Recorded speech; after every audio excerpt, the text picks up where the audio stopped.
ఇది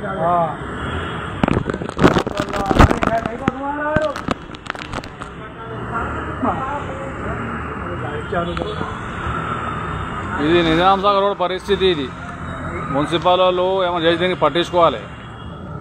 ఇది ఏంది, ఇది కొంచెం ఒక అర్ధగంట వాన పడితే ఇట్లా అయిపోతుంది. ఇది ఎక్కడ జామ్ అవుతుంది, ఏం కథ అనేది మున్సిపల్ వాళ్ళు పట్టించుకోవాలి. ఇది ఇగో ఈ మా దగ్గర చెప్పండి, ఏం చెప్తావు అని చెప్పు. సార్ మొత్తం సామాన్ మొత్తం ఖరాబ్ అయింది, మొత్తం కింద పడి అయిపోయింది. మా పరిస్థితి ఏంటి, మా బతుకు ఏంటి సార్? కట్టాలా ఈ వర్షానికి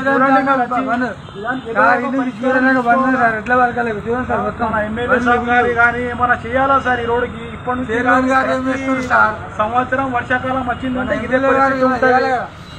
మా బీద పరిస్థితులను సామి లక్షణ పైసలు ఎక్కడి నుంచి తీసుకొచ్చి చూడండి. ఇది మొత్తం షాపులలో అంతా లేలిపోయినాయి, అంతా టోటల్గా లేలిపోయింది అలా.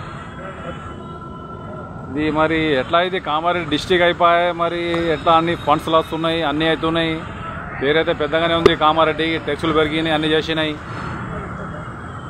చేపల కరెంట్ వస్తే చచ్చిపోయే పరిస్థితి ఉన్నది సార్. చూడండి చేపల నీళ్ళు ఎట్లా ఉన్నాయి సార్. ముందుగానే రేపుల షెడ్ ఉన్నాయి. మా తొమ్మిది లగాలే మావి కాదు.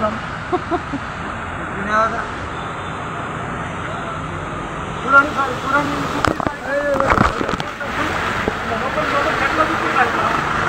సార్, చెడ్డలో పోతున్న నీళ్ళు చూడండి సార్. మా పరిస్థితి ఏమన్నా కరెంట్ ఉంటే బాగానే పోతుంది సార్. మాది నిజాం సార్ పట్టించుకోండి సార్. మా ఎమ్మెల్యే గారు పట్టించుకోండి సార్.